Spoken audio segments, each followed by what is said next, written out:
Xato qilib mazza qiling. Hech o'ylab ko'rganmisiz? Xato qilib mazza qilib bo'ladimi?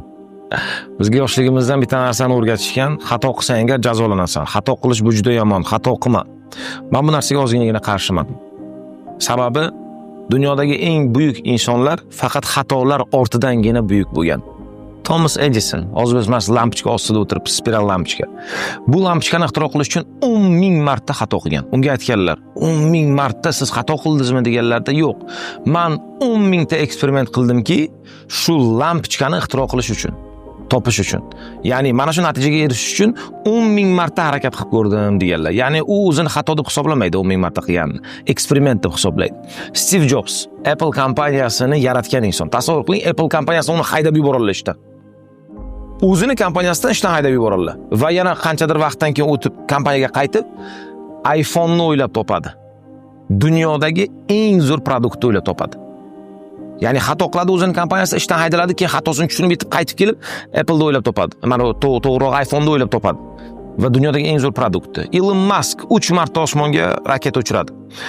Oxirgi puliga. Uchalasi ham bo'lmaydi. 4-martasida raketa o'zi xohlaganday natijaga erishadi. 3 marta xato qiladi. Eng buyuk insonlar bu misollarni bir qancha qaytarish mumkin. Buyuk insonlar oddiy insonlarga qaraganda 10 barobar va 100 barobarga ko'proq xato qilishadi. Va ular xatodan qo'rqmaydi. Nima uchun? Chunki ular bitta formula bilan yashaydi.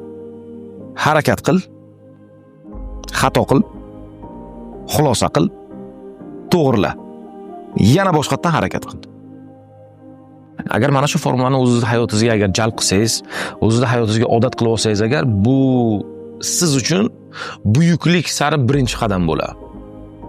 O'tgan galgi podkastlarimizda, o'tgan galgi darslarimizda men aytib o'tdim. Har birimiz biz buyuk insonlarmiz. Oddiy inson yo'q oramizda.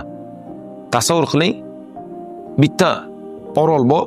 Shu orolga aytaylik, dunyoni suv bosyapti. Butun dunyoni suv bosyapti. Faqatgina qutqarib qolish uchun bitta orol qolgan. Mana shu orolga sizga imkoniyat beryaptilarki, sen bor yo'g'i 100 ta odamni olib ketishing kerak aytaylik. 100 ta odamni olib ketish uchun siz qanaqa insonlarni olib ketgan bo'lardingiz? Insoniyat yana davom etishi uchun.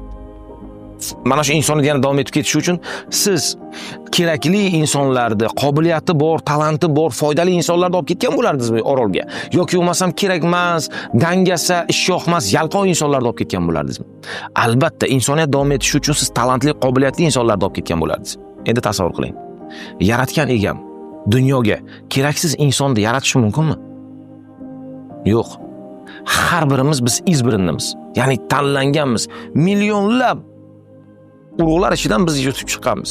Ya'ni biz hammamiz yaratgan bizni nima uchundir yuborganki, jamiyatga foydamiz tegishi uchun. Bir misol keltiraman. Faqat buni banal olmaysizlar. Bu faqat eshitgan, bir o'qigan misolim. Bu g'ayridillar tomonidan yozilgan misol. Buni shunday prosta xulosa qilish uchun yuragingizga yaqin olmang. Bir kuni bir qiz bir qishloqchada o'sadi, Yevropaning davlatlarida qishloqda tug'ilib o'sadi-yu, maktabga boradi. Maktabga boradi-yu, maktabda bir ko'ngilsiz hodisa bo'lib, maktabda yiqilib qoladi. Yiqiladi-yu, axlatning ustiga yiqiladi. Kuchuk it qilgan axlatning ustiga yiqilib qoladi. Va bir yigit o'sha vaqtda unga laqab qo'yadi shu qizga. Yiqilgani uchun. Va shu laqab bilan butun umr bu o'sha qiz shu maktabda katta bo'ladi. Hamma uni shu laqab bilan kalakalaydi, ustidan kuladi, faqat ahmoq qiladi. Maktabni bitirishi bilan shaharga ketadi, qishloqdan katta shaharga ketadi.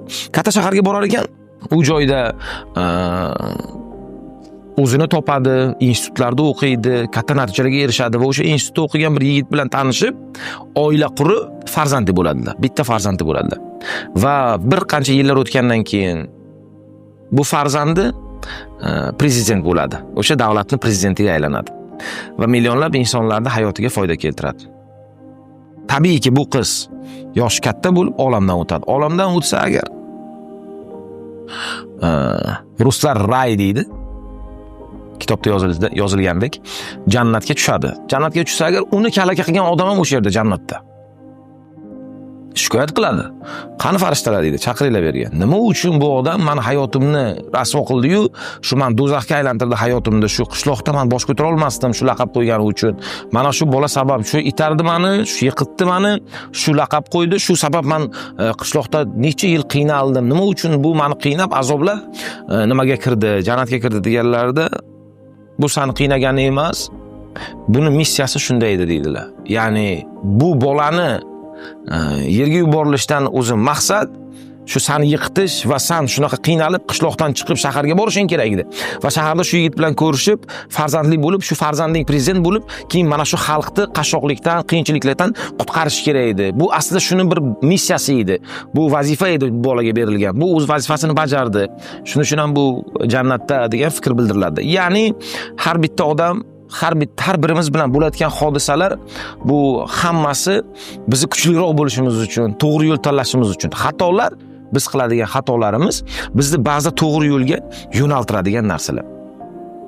Xatolarimiz bizni bu eshikni yopiqligi, xato eshigini yopiqligi to'g'ri eshikni ochiqligiga sabab bo'ladi. Biz to'g'ri tomonga qarab ketamiz. Boyna aytgan formulamni eslardan chiqarmasliklaringizni istardim.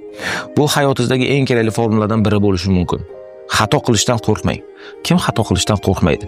Harakat qilayotgan inson xato qilishdan qo'rqmaydi. Natijaga erishmoqchimisiz? Albatta xato qilasiz.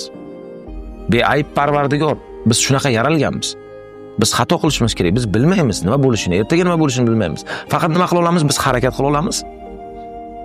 Yaxshi niyat qila olamiz. Agar xato qilsak, xatomizni xulosa qilib to'g'rilay olamiz. Shuning uchun agar oralaringizda aka-ukalarim, opa-singillarim bo'ladigan bo'lsa, men maslahatim xato qilishdan qo'rqmanglar, chunki buyuk insonlar xato qilib katta natijalarga erishgan. Siz ham mana shu xatolar orqali, Xudo xohlasa, katta natijalarga va katta maqsadlaringizga erishasiz. Hammaga omad.